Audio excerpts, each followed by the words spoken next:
Nonton Film bersama dengan gue, Yesi.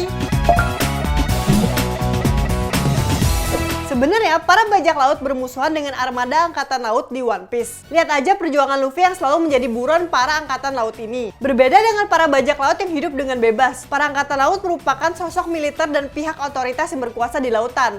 Meski sepanjang hidupnya Luffy menjadi buronan, banyak juga perwira angkatan laut yang membelanya. Beberapa bahkan pernah bertarung bersanding dengan Luffy untuk menyingkirkan pihak-pihak jahat. Nah, di sini Kincir Senama Club akan ngebahas angkatan laut yang bakal berpihak ke Luffy. Yang pertama ada Helmeppo dan Koby. Salah satu teman yang pertama kali ditemukan ketika pertama kali berlayar adalah Koby. Waktu itu Koby masih menjadi budak seorang bajak laut bernama Alvida. Di arc pertama One Piece, Koby pun diselamatkan oleh Luffy bersama anak buahnya Alvida lainnya yaitu Helmeppo. Mereka berdua kini telah menjadi perwira angkatan laut. Koby pernah bertemu kembali dengan Luffy ketika perang Marineford pecah. Dan waktu itu pun Koby masih menjadi bocah ingusan, tapi sempat memperlihatkan kemampuan haki yang luar biasa. Nah, bisa jadi Koby akan tumbuh menjadi rival Luffy dari angkatan laut dan dirinya tentu menyimpan hutang budi yang sangat besar setelah diselamatkan oleh Luffy ketika masih kecil. Yang kedua ada Garp. Garp merupakan pahlawan besar bagi angkatan laut. Garp menyimpan hubungan darah dengan Luffy dan sempat bermimpi jika Luffy mengikuti jejaknya sebagai angkatan laut. Tetapi justru Luffy berpaling dari kakeknya karena punya mimpi sendiri untuk jadi raja bajak laut.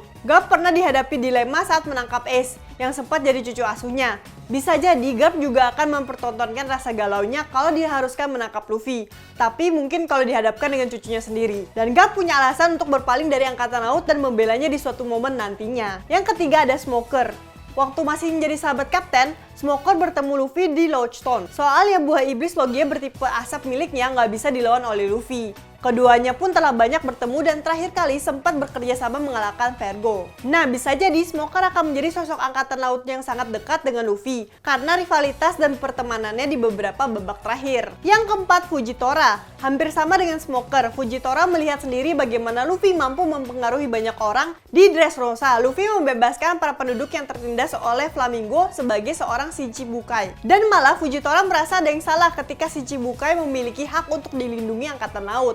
Atas pengalaman pribadinya ini, Fujitora pun mendukung program pemerintahan dunia menghapuskan Shichibukai. Fujitora pun melihat bahwa ada banyak bajak laut yang bisa menginspirasi seperti Luffy dan nggak takut untuk membelanya. Yang kelima ada X-Drake. Sebelumnya, X-Drake hanya diketahui sebagai bajak laut yang termasuk dalam generasi terburuk. Seiring waktu, terkuatnya fakta bahwa X-Drake merupakan mata-mata angkatan laut yang tergabung dalam divisi SWORD. Sebagai bagian supernova, bisa jadi X-Drake akan menjadi aliansi bajak laut topi jerami seperti nama-nama lainnya. Dan sekarang X-Drake tengah menyusup sebagai bagian aliansi bajak laut Kaido dan bertempur dengan Luffy. Nah, akankah X-Drake ikut berpaling dan mengikuti Luffy sebagai kawan? Yang keenam ada Aokiji. Aokiji alias Kuzan adalah mantan admiral yang sempat menjadi musuh Luffy di Marineford. Aokiji bahkan jadi salah satu admiral yang pertama kali diperkenalkan di dalam series One Piece. Aokiji terlihat punya ketertarikan terhadap kru topi jerami karena menerima kehadiran Robin. Kuzan pun sempat menyelamatkan temannya Smoker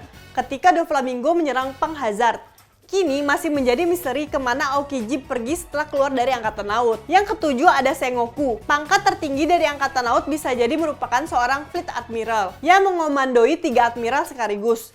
Dan sekarang posisi itu dipegang oleh Sakazuki. Setelah Sengoku resmi mengundurkan diri, Sengoku sempat bertemu Law di Dressrosa dan memperlihatkan ketertarikannya kepada kru topi jerami. Sama seperti Garp, Sengoku adalah sosok yang sangat dihormati di angkatan laut. Uniknya, Sengoku punya karakter yang santai, berbeda dengan Sakazuki yang sangat bengis.